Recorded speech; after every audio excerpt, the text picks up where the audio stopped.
ব্যারাকপুরের এই মন্দির দেখতে অবিকল দক্ষিণেশ্বরের ভবতারিণী মন্দিরের মতো। মন্দির স্থাপত্য সাদৃশ্য থাকার একটা বড় কারণ হলো এই দুই মন্দিরের স্রষ্টা একই পরিবারের। ব্যারাকপুরের অন্নপূর্ণা মন্দির নির্মাণ করেছিলেন রানী রাসমণির কনিষ্ঠা কন্যা তথা মথুরা মোহন বিশ্বাসের পত্নী জগদম্বা দেবী। দিনটা ছিল 12 এপ্রিল 1875 সাল। ব্যারাকপুরের এই শিবশক্তি অন্নপূর্ণা মন্দির নির্মিত হয়েছিল দক্ষিণেশ্বরের মন্দির নির্মাণের ঠিক 20 বছর পরে। মথুরামোহন বিশ্বাসের ইচ্ছাকে বাস্তবায়িত করতেই জগদম্বা দেবী তৈরি করেছিলেন এই মন্দির। এটা হচ্ছে জগদম্বার মন্দির। রানী রাসমণির ছোট মেয়ে জগদম্বা মন্দির বানিয়েছিলেন 1875 সালে। 12 এপ্রিল 30 চৈত মায়ের প্রাণ প্রতিষ্ঠা হয়েছে। প্রাণ প্রতিষ্ঠা করে গেছেন রামকৃষ্ণদেব স্বয়ং এসেছিলেন, জায়গা কেনার সময় এসেছিলেন, আরও কয়েকবার এসেছিলেন এবং মায়ের প্রাণ প্রতিষ্ঠা উনি করে গেলেন। এই মন্দির নির্মাণের পেছনে ছিল একটা কাহিনী। 1947 সালে রানী রাসমণি তার জামাই মথুরামোহন বিশ্বাসকে নিয়ে ও তার আত্মীয় স্বজন দাস দাসীদের নিয়ে বজরায় কাশী যাত্রা করেছিলেন। যাত্রার শুরুর দিনই রাতে তিনি দেবীর স্বপ্নাদেশ পান কাশী না গিয়ে গঙ্গার পাড়েই মন্দির প্রতিষ্ঠা করে তার নিত্য পূজার ব্যবস্থা করা হোক। রানী কাশী যাত্রা স্থগিত করে ফিরে আসেন। পরে 1855 সালে দক্ষিণেশ্বরে ভবতারিণী মন্দির প্রতিষ্ঠা করেন।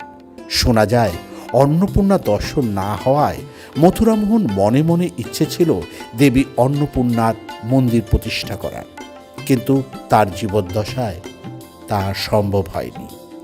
শেষ পর্যন্ত তার সেই স্বপ্ন পূরণ করেন রানী রাসমণির ছোট মেয়ে জগদম্বা দেবী। মন্দির প্রতিষ্ঠার যাবতীয় দায়িত্ব পালন করেছিলেন তাদের পুত্র দ্বারিকানাথ বিশ্বাস। প্রসঙ্গত উল্লেখ করা যায় এই মন্দির তৈরি করতে প্রায় 3 লক্ষ টাকা খরচ হয়েছিল সেই সময়। মন্দিরের মূল প্রবেশপথ পূর্ব দিকে।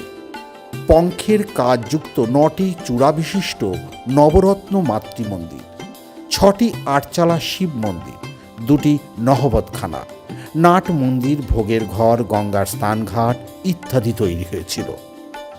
মন্দিরের গর্ভগৃহে অধিষ্ঠিত শিব ও অন্নপূর্ণার বিগ্রহ অষ্টধাতুর।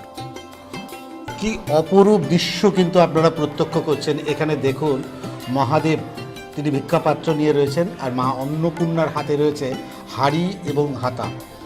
আর্ত মানুষের সেবার জন্য ভগবান স্বয়ং নিচে মর্তে আবির্ভাব হয়ে এই রূপ প্রদর্শিত করেছিল, এমনটাই শোনা যায়, এমনটাই প্রচলিত।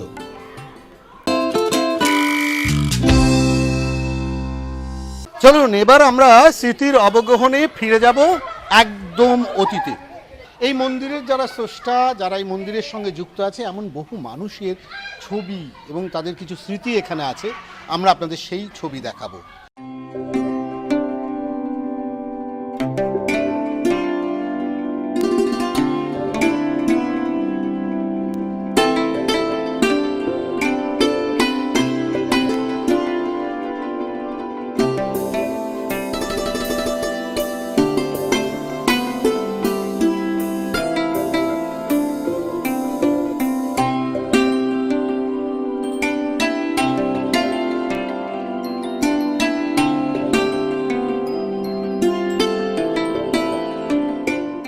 অন্নপূর্ণা মন্দিরের তোরণদ্বারের উপর স্থাপিত রয়েছে একটি সিংহ মূর্তি। কথিত আছে এই সিংহ মূর্তি নিয়ে তৎকালীন ব্রিটিশ শাসকের সঙ্গে বিবাদের সৃষ্টি হয়েছিল। ওই সিংহ মূর্তি সরিয়ে নেওয়ার জন্য নানাভাবে চাপ সৃষ্টি করেছিল ব্রিটিশরা। অবশেষে জয় হয়েছিল রাসমণি পরিবারের।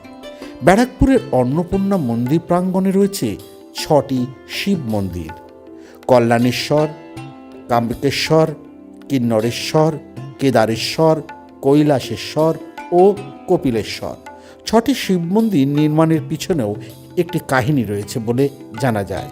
জগদম্বা দেবী মন্দির প্রাঙ্গণে 12টি শিব মন্দির নির্মাণ করতে চেয়েছিলেন, কিন্তু তিনি স্বপ্নাদেশ পান তিনি যেন তার মায়ের অতুলনীয় কীর্তির সঙ্গে পাল্লা দিয়ে মন্দির নির্মাণ না করেন। এরপরে 6টি মন্দির নির্মিত হয়। ব্যারাকপুরের মন্দির নির্মাণ শুরু হয় সিবি স্টুয়ার্ডের কুঠিবাড়ি কিনে। মন্দিরের ধনুকাকৃতিক খিলানে রয়েছে সূক্ষ্ম অলঙ্করণ ও নকশা। মন্দিরের পাশে চাঁদনি রীতির গঙ্গার ঘাট, যা রানী রাসমণি ঘাট নামে পরিচিত। এই ঘাটেই মহিলাদের সাজবদলের কক্ষ আছে। শোনা যায় এই ঘাটে ঠাকুর শ্রীরামকৃষ্ণ শিখ সৈন্যদের নিয়ে স্নান করেছিলেন। এই শিব শক্তি অন্নপূর্ণা মন্দিরে ঠাকুর শ্রীরামকৃষ্ণ পরমহংসদেব মোট 4 বার এসেছিলেন। জমি নির্বাচন, ভিত্তিপ্রস্তর স্থাপন, মন্দির প্রতিষ্ঠার সময় এবং শেষবার 1882 সালে উল্টো রথ উপলক্ষে। চাই না মাগো রাজা হতে, রাজা হবার স্বাদ নেই মা। আজ ভীষণ আপ্লুত এই মন্দিরে এসে স্বয়ং মায়ের প্রসাদ আমি পেলাম। সত্যি বলছি, এ যে পরম প্রাপ্তি। আপনারা আসুন, ভালো লাগবে। আমরা সারা দিন নানা সাংসারিক কলহ যন্ত্রণার মধ্যে থাকি, আর তার মধ্যে যদি একটু ভগবানের জন্য বেছে নিতে পারি, তার থেকে বোধহয় সুখ আর কিছু হয় না।